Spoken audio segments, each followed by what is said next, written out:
햇빛 바람지도 무료로 공개하고 계시고, 그리고 또 관련된 소프트웨어를 어떻게 활용하면 되는지도 많이들 강의를 지금 해주고 계신데, 배우고 계신데, 다른 분들도 이게 구체적으로 어떤 원리인지를 여쭤봐도 될까요? 어떻게 해서 AI를 활용을 해서 어떤 점들을 많은 분들에게 알려주고 계신 건가요?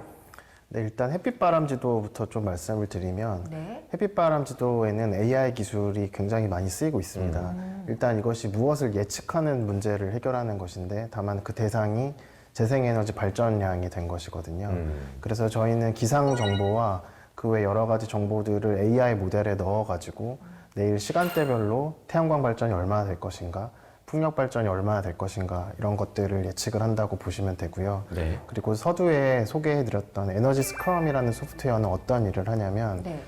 최근에는 다양한 분산 전원들이 한 공간에 위치하는 경우들이 많아지고 있습니다. 예를 들면은 주유소 같은 경우에도 네. 과거에는 그 기름을 넣는 그런 동작만 했지만 현재는 그렇진 않고 주유소 옥상에 태양광도 설치하고 전기차 충전기도 설치하고 연료전지도 설치하고 에너지 저장 장치도 설치하고 이런 복합 에너지 공간으로 점점 바뀌고 있거든요.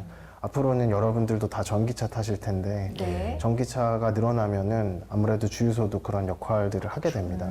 그러면 벌써 이 공간에 굉장히 다양한 분산 전원이 들어가게 됩니다. 태양광도 그렇고 연료전지도 그렇고 그리고 에너지 저장 장치도 그러한데요.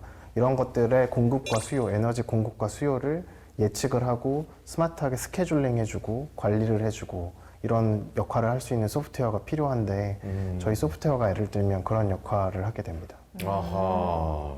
아니 그러면 이 예측이 중요한 이유는 뭐예요? 네, 흔히들 여름철에 네. 블랙아웃 위기가 온다, 네, 네. 에너지가 모자란다 이런 거 많이 접해 보셨잖아요. 네.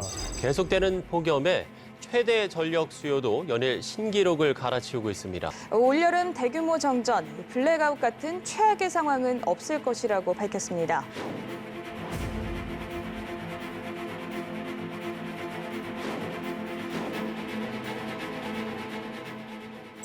그 이유가 뭐냐면 에너지 공급과 수요 사이에 불균형이 생겨서 그런 것이거든요. 사실 에너지가 모자란 것만이 문제는 아니고 남아도 문제는 생기고 중요한 거는 에너지 공급이랑 수요가 비슷한 수준으로 계속 유지되도록 되어야만 문제가 없습니다.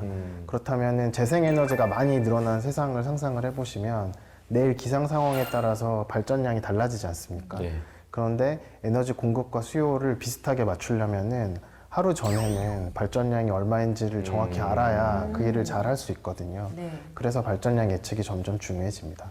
아, 제가 궁금한 게 지금은 기업의 이런 재생에너지를 말씀을 하셨잖아요. 근데 태양열 이런 거는 나중에 개인도 충분히 가정에서도. 네, 가정에서도 네. 만들 수 있는 거 아닌가. 네, 맞습니다. 네. 그 부분이 굉장히 중요한 점이라고 생각하는데요.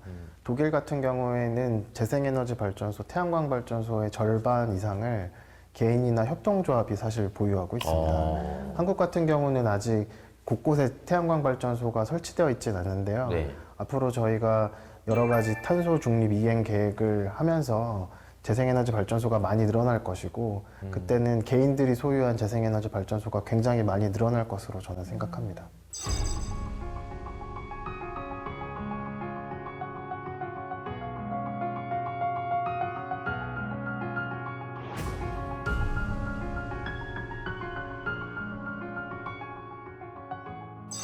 그런데 이런 재생에너지 기술이 더 많아졌으면 하는 바람이 있으실 텐데요. 그렇다면 이걸 보급의 확대를 위해서는 정부나 민간 기업들이 어떤 일들을 해야 된다고 보시나요?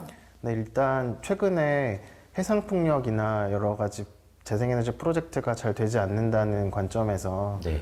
예를 들면 풍력 같은 경우는 원스톱샵 이런 식으로 법안이 발의된 바도 있는데요. 인허가 절차를 간소화시키는 것이 한국에서는 일단 좀 중요한 시점이다 이렇게 생각이 됩니다. 한편 기업 같은 경우에는 재생에너지 발전 비용을 낮추려는 노력을 계속해야 되는데 한국 같은 경우는 소형 프로젝트가 많기 때문에 거기에 맞는 전략들이 필요합니다. 소형 프로젝트 같은 경우는 사실 하드웨어 비용은 절반 정도밖에 되지 않고 나머지 비하드웨어 비중이 굉장히 높거든요. 근데 이런 비하드웨어 비용 같은 경우에는 서비스를 통해서 해결을 해야 되는 것이어서 예를 들어서 쿠팡이나 이런 온라인 마켓이 유통시장에서 했던 것과 마찬가지의 역할이 좀 필요하다 생각이 되고 그런 서비스들이 좀 더 많이 등장해야 될 것 같습니다. 네, 좋습니다. 뭐 관련되신 분들께서 이 방송을 혹시라도 지켜보고 계시다면 좀 염두에 두셨으면 하는 말씀 해주신 것 같습니다.